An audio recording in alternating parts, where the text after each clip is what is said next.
La nature calédonienne est exceptionnelle. Beaucoup de scientifiques sont venus ici pour nous parler de plantes qu'on trouvait euh, du temps des dinosaures. Ce qui est remarquable dans ce petit territoire, c'est que beaucoup de plantes qui jadis existaient du temps des dinosaures sont toujours vivantes et bien présentes dans ce beau pays de la Nouvelle-Calédonie. Des centaines d'espèces de plantes endémiques, donc qui ne se retrouvent qu'en Nouvelle-Calédonie et qui ont disparu partout ailleurs.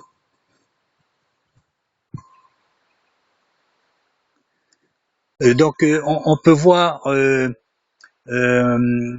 l'incohérence de la théorie de l'évolution.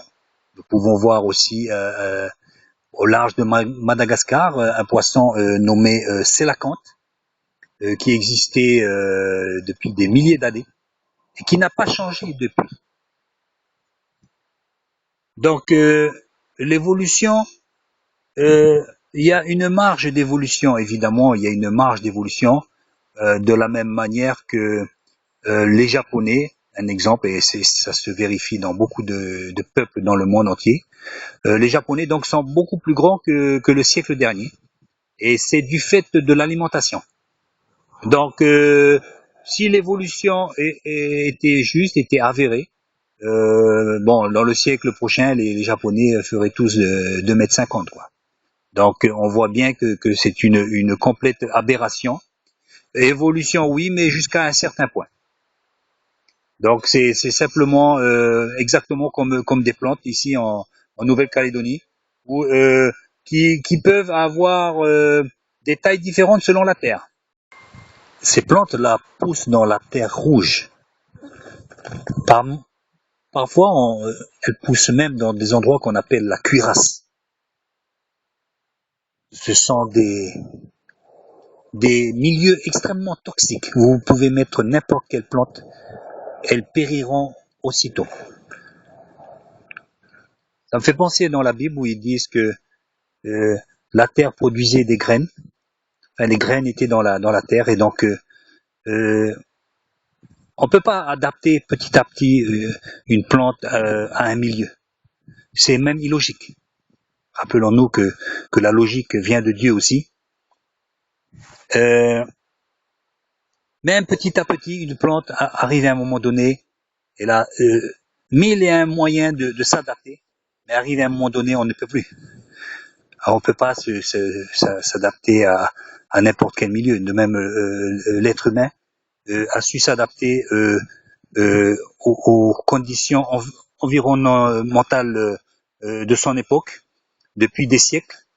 Mais il est évident que s'il y avait eu à certaines époques des glaciations trop importantes ou des effets de serre ou de gaz, il aurait carrément disparu, comme ce fut le cas en Italie avec l'éruption du Vésuve. Il n'a pas pu s'adapter. À Pompéi, les ruines sont toujours là pour nous prouver que non, même petit à petit, il est impossible de s'adapter. Donc nous voyons des Esquimaux qui vivent dans le froid et des gens vivant dans les pays chauds, dans d'extrêmes chaleurs. Mais ça ne va pas plus loin. Les Esquimaux, depuis le temps qui vivent dans la glace, ne marchent pas pieds nus. Ils ont toujours des peaux pour pouvoir survivre. Ils sont obligés de tuer les phoques. Ils sont dépendants de leur milieu. Au fil des siècles, ils n'ont pas adapté, ils n'ont pas pu avoir une adaptation du fait de pouvoir vivre torse nu. C'est impossible.